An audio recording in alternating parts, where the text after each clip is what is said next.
So once again, I'm Kareem Henton, co-founder of Black Lives Matter Cleveland. Um, you know, I found myself endeavoring into this because pretty much because of where we find ourselves here in this particular area with regards to activism and amplifying the voices of the victims. And, there's oftentimes a lack of turnout and support, on the streets when you're trying to bring attention to an issue. And so we, believe that we needed to adapt. And, looking at what's going on around the country, we see that, by having video of these murders, it made a huge difference by having some type of social media cover some of these murders. It really amplifies the voices of the families. It amplifies the incident, and it really helps to garner some support for seeking justice. And so, we took that concept and we believe that, this was very necessary to do if we were going to, in fact, help to shed a light on the city of Euclid, shed a light on Luke Stewart's case and the cases of the others like Richard Hubbard and Yalamar and, others in the city of Euclid, to really show what the heck's going on in that city. And so this is just basically a product of us adapting to how things are and how we're going to actually fight the injustices that we have going on here locally and statewide. Thank you. I want to take this time to introduce the Stewart family. We have Jocelyn and Terra. Ms. Smith, could you introduce yourself to us, please? Oh, we can't hear you. Can you hear me now? Yes. Okay. Hi, everybody. My name is Jocelyn Smith. I am the cousin of Luke Stewart. I must say this is a little more overwhelming than I anticipated. I'm pretty good with speaking. I've been doing it for years, but to watch this was a lot. I used to be a business owner in Euclid, as you saw in the clip. I closed my business in Euclid because my patrons were being harassed. There were always Euclid police officers sitting in the parking lot where my store was. It was just a bad experience all the way around. So I had that store for about 3 months. The store logo you see behind me is a store that I had for the last 6 years. And it's not in the city of Euclid. So I've kept this store, but a lot has changed in 4 years. I know people may not understand this when I say this, but for those families that have videos, and it's very painful to watch, it's even more painful when you don't have the video to know the things that happen. So even as disturbing as it was to see those things, I would have liked to know exactly what happened with my cousin. So I'm just here at this point. Tomorrow, it will be 4 years that Luke was murdered. And as we prepare to celebrate his life, his niece is turning 15, and that black cloud is just still there. Like, we have no understanding, no way to move forward. Nothing has changed. We're stuck in a moment of time, and it's just a huge challenge for my family at this point. Right now, I'm kind of speechless. Like I said, tomorrow is my daughter's birthday. It'll be 4 years Luke been gone. Like I said, it's still hurtful. Like, with the little bit of video that we do have, I can just imagine what the whole video would have been like. It's just crazy. Like, everything from the beginning to ending of what they did was just inexcusable. I'm Jacqueline Greene. I'm a partner at the law firm of Friedman, Gilbert, and Gerhardstein. And I'm a member of the team that represents the family of Luke Stewart. And his family has just been incredibly strong as advocates for him. And it's been a privilege to work with and for them, and also to work with the community organizers who are part of the conversation tonight and have been doing the work. So thanks for having me.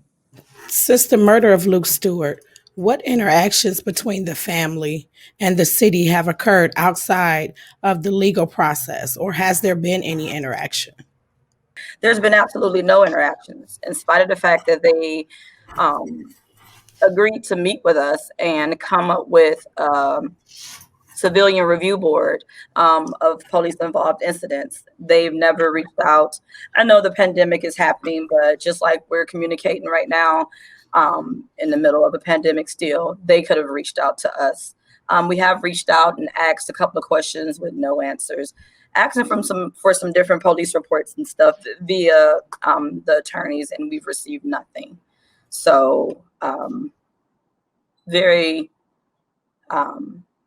silent on their end when it comes to any other things that they promised. When I communicated directly with the mayor and the chief that day that they had SWAT, which you guys showed in the video, they haven't talked to us since. What is it that you miss the most about your brother, and how is the family coping during this time?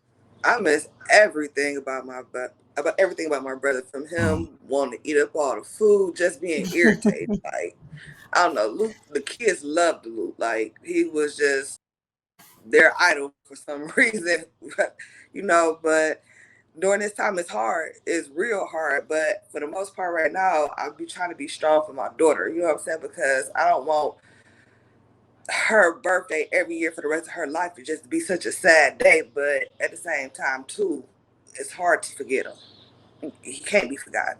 No matter how I try to, weed the two, I can't. What would you like to see out of this that the city of Euclid should implement? They say that that their body cameras are optional. Make that a rule that they be used. Yeah. They just need to revamp their whole excessive force policy. People need to be held accountable, starting with Rhodes and Catalani. And just to break the racial bias out there, period. I definitely agree with Tierra. I was blown back when the chief said it's optional to have a body cam, especially when I went through their budget and I saw that they got donated thousands of dollars for body cameras. So my first question would be, what did they do with the money? Because if the cops are buying their body cameras and you guys are getting grants and money to buy body cameras, why are the officers not wearing them? So definitely, I think there should be a requirement that whenever you encounter someone that you may, because as Officer Rhodes said in his testimony, he automatically knew based on Catalani saying that they were going to have to pull Luke out the car. He already knew it was going to be escalated. When you know something like that is happening, that you cut that body camera on. So worst case scenario, if you played it by the books, the family gets a chance to see that. Mm-hmm. Secondly, I feel like one of the things they didn't do in Luke's encounter is the takedown light. The blue and red lights are huge. Those should be cut on anytime you're pursuing. It identifies who you are if nothing else does. When you see the blue and red behind you, you automatically know it's the police. You don't assume it's your friend trying to pull you over or nothing like that. You know these are the police. Lastly, looking at the video of myself, nothing has changed. I think that if an officer takes someone's life, even in self-defense, they should not be going right back out on the force to police the community in any capacity. That needs to be looked at. Their policy needs an overhaul altogether. It has not been reviewed in years, and times have changed. Hell, we out of slavery, right? So let's make the policies look like that. Because right now, what I'm seeing is if the police pull me over, I have a CCW, I get treated different, not in a good way. It's always, do you have your firearm in the car? Well, yeah, that's the purpose of having it, is so I can have it on me. And the aggression goes on from there. Definitely the use of force policy needs to be addressed in the way that they encounter the public, period. The video of the young lady on the ground, the 16-year-old whose book bag they went in for an ID, that could have simply waited until her parents arrived. It's just the way that they escalate situations. They need to learn some real de-escalation training. Thank you. Kareem? So definitely, some of what I would like to see, for starters, I believe that law enforcement should be made to give a statement on the events that have taken place before they get off that shift. Having officers get the opportunity to find out what video is out there, what's on that video, what can be proved. By giving them that opportunity, it gives them, space where they can alter the story and justify murdering someone based on what they know that the public knows. So basically, they can, formulate a good lie. But, the other thing that I would like to see is with regards to when an officer murders someone, that these officers immediately be taken off the street. You don't know if that officer has something wrong mentally and emotionally. And so they show no concern for citizens, for the residents of Euclid, by actually removing them until an investigation is complete. And then lastly, as far as changes go, I would love to see a change in their um, in their in their training. These officers have been allowed to receive training that pretty much gives them incentive or desire to kill. It's basically the training tells them that, hey, it's better if you make it home to your family than the next person.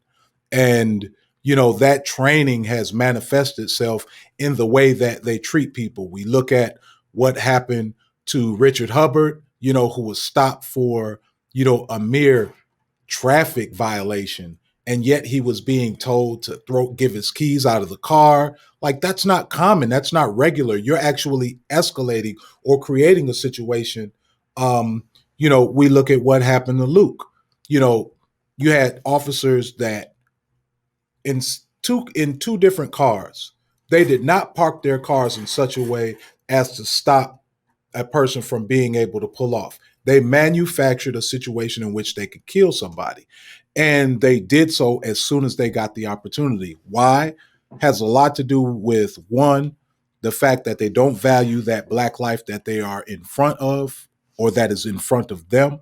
And two, it has everything to do with that training. So they definitely need to do far better with regards to training, getting rid of some, and also in doing better at others, like de-escalation.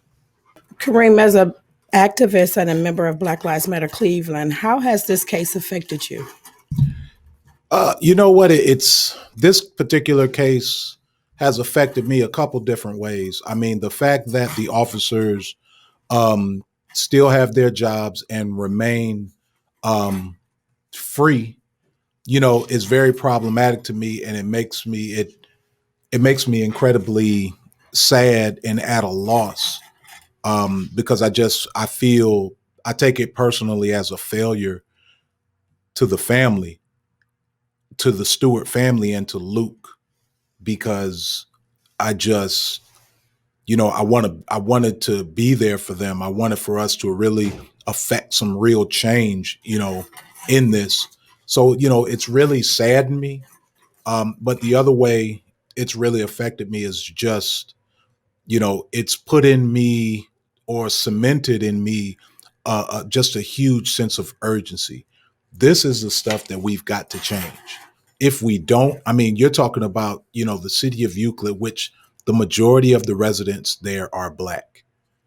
If we can't get that law enforcement agency under control, we know who their victims are going to be, And so, I'm trying to save my people.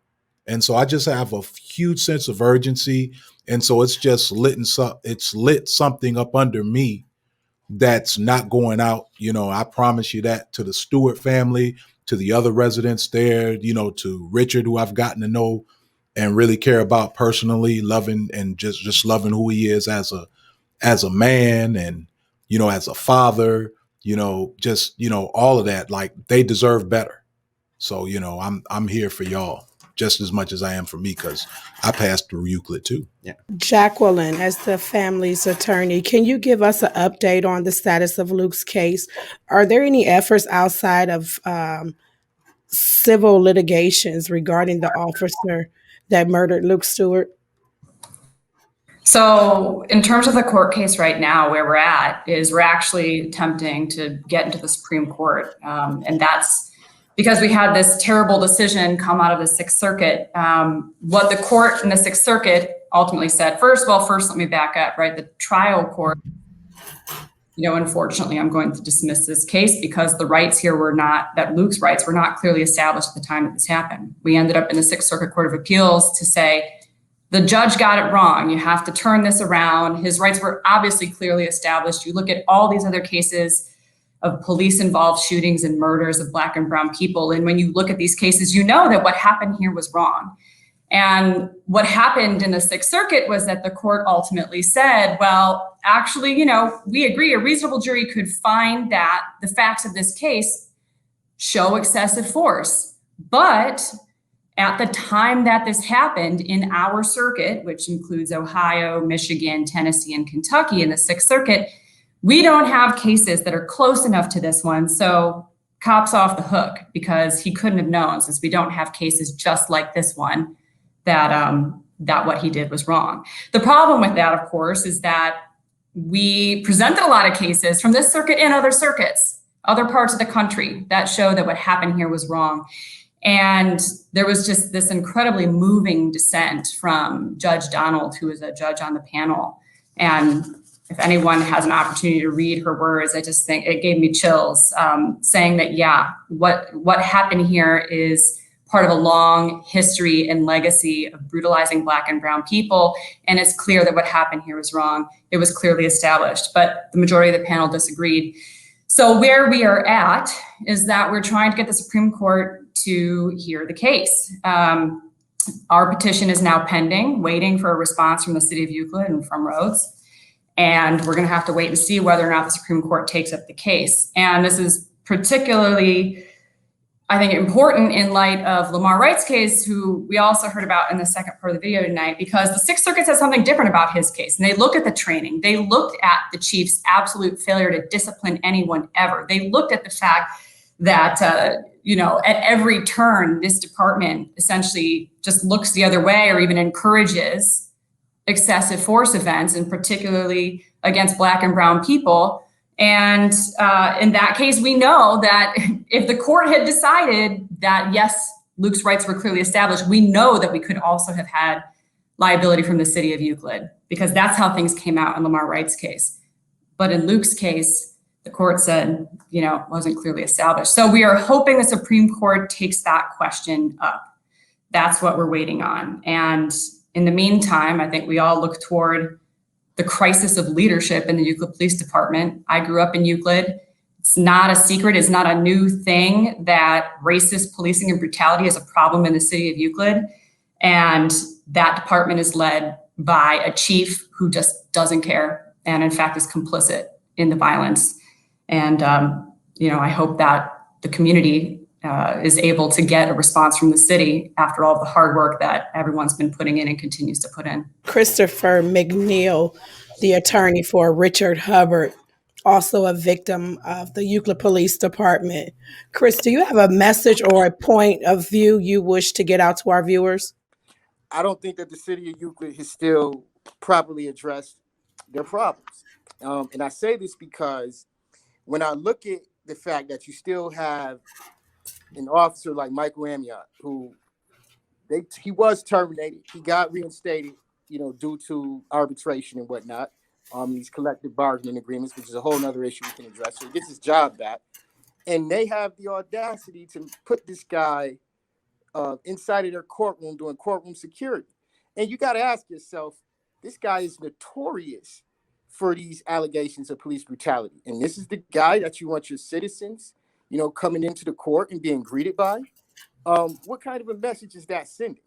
You add to that, the fact that, I saw something on Facebook today about how I guess the Euclid police think it's a good idea for them to start slowly cruising through communities in their suburb with their lights on to stop people, just to let them know that your friendly neighborhood police are here to let you know what's going on in the neighborhood.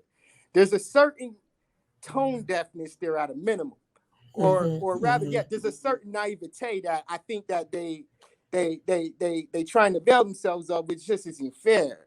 I think what's really going on is quite more nefarious, which is that there's a concerted effort by the powers that be to keep the community of Euclid in the status quo. And it's much in the same way that, you know, my distinguished colleague, Jackie Greene, I would be remiss if I didn't say hello to Miss Jackie Greene, whose law firm, you know, I had the opportunity to, you know, clerk in and learn so much of what, you know, I've learned from the law, from practicing with the great attorneys like Jackie Greene, like Sarah Gelsomino, and of course, like Terry Gilbert and Gordon Friedman. I'd be remiss if I didn't, you know, give them their flowers since they are here on this broadcast as well. But nevertheless, that being said, you know, yes, I think that the city of Euclid and their police force, their problem at the heart of it is that they behave and act as though they are occupying soldiers rather than civilian servants. I believe that their ultimate, you know, philosophy appears as though is to intimidate and it's to brutalize rather than to protect and to serve. And when I look at the way that, you know, they've handled, you know, Richard's case thus far. Now, I will say Richard's case is on, you know, a bit of a different trajectory because Richard isn't, you know, your run-of-the-mill plaintiff in a civil lawsuit, because it's not just about getting money. It's not just about dollar signs. We want total justice. We want Officer Amiot. We want him off the streets. Okay, we want him convicted of the offenses for which he is currently facing prosecution. Unfortunately, due to this pandemic and the fact that they've had to bring a special prosecutor out there in Euclid to prosecute him for the crimes that he's charged with criminally, you know, that's kind of delayed justice. But justice will eventually, you know, have to be rendered. And I have no doubt that, you know, we will have total justice. You know, we're going back to mediation soon on the case, even though it's still currently stayed, you know, due to certain, you know, Fifth Amendment issues regarding, you know, the officers, Amiot being charged criminally. But nevertheless, you know, we're going to keep fighting until we get total justice, because it's not just about dollars and cents, you know, for our pain and suffering. It's about getting relief, full relief and full satisfaction from the boot of the oppressor upon our collective necks. What are some of the changes since the release of State of Injustice? What are some of the changes you all hope to see happen? Let me answer that first. I want to see some cops prosecuted. I want to see some changes in the city of Euclid now that they're under a spotlight.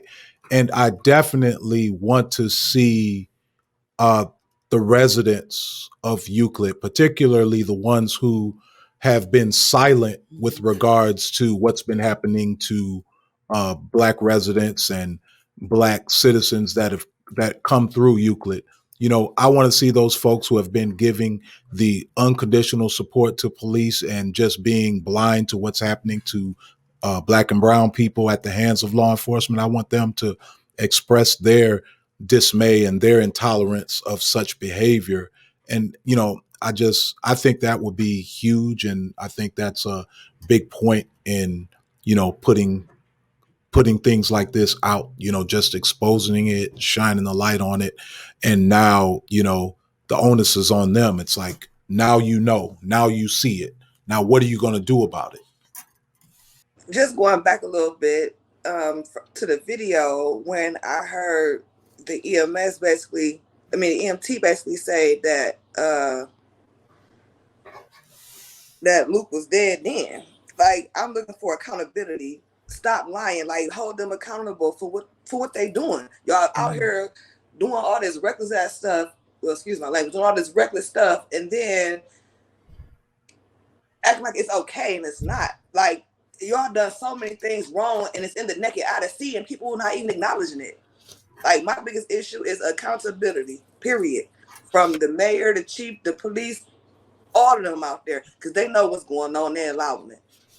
This department has such a practice of engaging in aggressive, racist policing across the board. The only way to get rid of that is with cleaning house and with aggressive retraining to teach people about fundamental lessons of humanity, because nobody in that department really understands it at this point in time. So, again, it's in the hands of the community, right? Through courts and lawsuits, there are only certain things we can achieve. And the community has been working so hard, and I know we'll carry this fight forward. I would like to see changes to people in political offices within Euclid. Mm-hmm. I would like to see a new mayor. I would like to see a new chief of police. Mm-hmm. I would like for the community to get out and be more involved. And I think that the officers in Euclid should live in Euclid. It is my understanding that they all don't. And I think that the people that are policing the community should look like the community, and be like the community. And if they want to police that community, live in that community and get to know the people in the community so that they're not treating them so aggressively when they're encountering them. Anybody can have a bad day, and I get that. But at the same time, everybody should be treated equally. So what I would like to see change is all the people in office there, because obviously and clearly they have allowed a lot of this stuff to happen, because it didn't stop with Luke. You have other cases after Luke, before Luke, in between Luke. And in order for that to stop, the people that have the power to impose penalties upon the people who break the law, not just the citizens, but also the officers, they have to do their job. So that's where I would start. So, Brian, what's next for the State of Injustice? Well, we have 2 more episodes to complete, and those I think are going to be the trickiest in terms of, leaving the viewer with the best idea of this is the current state and these are the best things to do. What we are going to be focusing on, like I said, in episode 3, we're going to step back even further and talk about the culture. And that's where we get into incidents at like the Playmore, also incidences where there have been, some kids get rowdy at a high school basketball game, as I'm heard has happened every now and then. And they started pepper spraying kids in the gym. Yeah. So we have that to look forward to. And then we're really going to be hitting the training hard. And I think that is going to be a through line for this. If we're looking at all of Ohio, is the bad training that they are getting and the good training that they are not taking, that may not even be available to them. But even when it is, they refuse to do it. So, if you go to stateofinjustice.com right now, the Indiegogo campaign is essentially to fund just paying for the completion of season 1. And then the really big part of it is to also develop a really robust website that will be a supplement for everything. Like we can have extended interviews. I want to show all of our source material. I think that's especially important because as a documentary, it's produced by Black Lives Matter. I'm very unabashedly a movement journalist. People are going to say bias, or how is your objectivity? And so that's where I think the website will be really great to just be like, here's everything. You can listen to all of the audio depositions. You can read all of the court transcripts this is based on. And so, that's really what the campaign is going to be funding, is letting us finish episode 1, building a website to allow this to kind of also be a living project and set us up to keep doing this, because honestly, I really love this work. I love working with you guys, and I'd like to move on to East Cleveland next, because that's certainly something. Oh, and you know what? There's one little thing I want to throw in. You were saying like, what's something we want to see change? And one thing, it's not a little thing, but it's a little thing, is I want to see these police departments be required to notify families. It's shocking to me how common I've discovered that is, that someone is killed and the family has to find about it on the news or do this crazy runaround. It wasn't a unique aspect of the Luke Stewart story that the family went through. I just wanted to touch on to what Brian was saying. If you listen to what he said in regards to and what has been said with regards to how this all came about, what is being done, understand that this is a grassroots campaign. This is a grassroots effort. So, as we've stated on our page and with folks that talk to us, Black Lives Matter Cleveland does not get money from Black Lives Matter Global Network. Okay. They are not distributing money to the local chapters around the country. They're keeping this money for themselves. So this right here is totally a local effort. And this is funded by, basically donations that come in from supporters. And this is funded by out of our pockets. Mm-hmm. So we work 9 to 5s. We want to see this stuff done. And we're doing our part, to make sure this stuff gets done. So if we don't collect $5,000, guess what? They're over there sacrificing, giving their all of their time almost freely. You know what I mean? And we're over here figuring out a way to make something shake because we know it's got to get done. And so, I just really wanted to stress that to people. You know what I mean? Not just here locally in Cleveland, but around the country. Fund your local chapters. Fund your local chapters. Your local activists. That's where it's at. Thank you. And thank you for uplifting that, because a lot of the work that's being done across the country globally is done through grassroots organizing. So that's very important that we support the folks boots on the ground. Thank you. Boots on the ground. Thanks for joining us, Mr. McNeal. The last question that we asked were, what were some of the changes since the release of this documentary that you would like to see happen in Euclid? Basically, I just want more people to stay angry and pissed off. Because if we have more angry and pissed off citizens, we'll have a much better functioning government, including the interactions we have with our police department. We need judges to be angry and pissed off when they see the constitutional rights of the citizens in their jurisdiction being trampled upon. And we need them to start taking a hard look at some of these common law doctrines, such as qualified immunity and whatnot. If it's judge made, it can be judge unmade. We just need some judges. We need to elect some judges who are going to go into, their these appellate courts and whatnot, and who are going to strike these laws down in order to have a more perfect government that reflects power to the people. We also need attorneys to be, angry and pissed off, because too often, sometimes we can see things sometimes, but maybe we're afraid, to maybe take on a cause in our own right because we figure we're going to be out there by ourselves, and we're concerned about our professional reputations, and we're concerned about our connections here. We're concerned about our career ambitions, and we're concerned about all of the wrong things instead of making sure that we're moving the law forward in a way that comports with our Constitution and the principles that this nation is supposed to be about.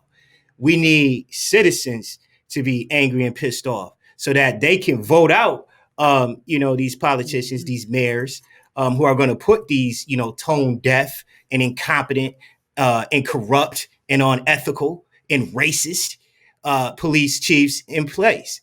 Listen, I had a judge, I'm not going to tell you which judge, but I had a judge tell me in confidence, refer to the chief of police in their jurisdiction as a racist.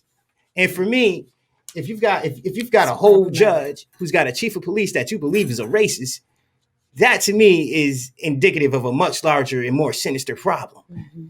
And finally, we need more of our community organizers and activists to do much like what we're trying to do, with Kareem and what LaTonya are trying to do here in terms of coming together and bringing the community together and getting them on board to air out some of these grievances, because there's strength in numbers.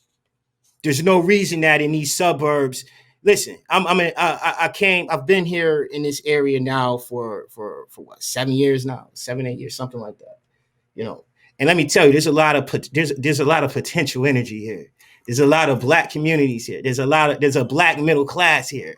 Okay. And what we need to do is we need to sometimes loosen up, our collar, unbuckle our ties and whatnot, and get into some good trouble, so that we can raise awareness and bring attention. And remember, when November rolls around, to organize and vote out these individuals, because if we can put the politicians in place and hold them accountable, then they will build an administration that's going to be reflective of how the people want, of the government that the people deserve. Okay, so at the end of the day, and I'll say this in closing, I'm a firm believer that, people will get a government closer to what they deserve as long as they stay pissed off and involved. And that's all I have right now for that, at least. Thank you. Kareem, you mentioned supporting local chapters or your. Can you tell our audience how they can get involved with the work your chapter is doing? Sure. They can go to our Facebook page where we've posted links with regards to how they can donate to us. We are a 501c3, so therefore it is tax deductible. They can donate to, like I said, once again, go to our Facebook page. You can actually go to where state of injustice is.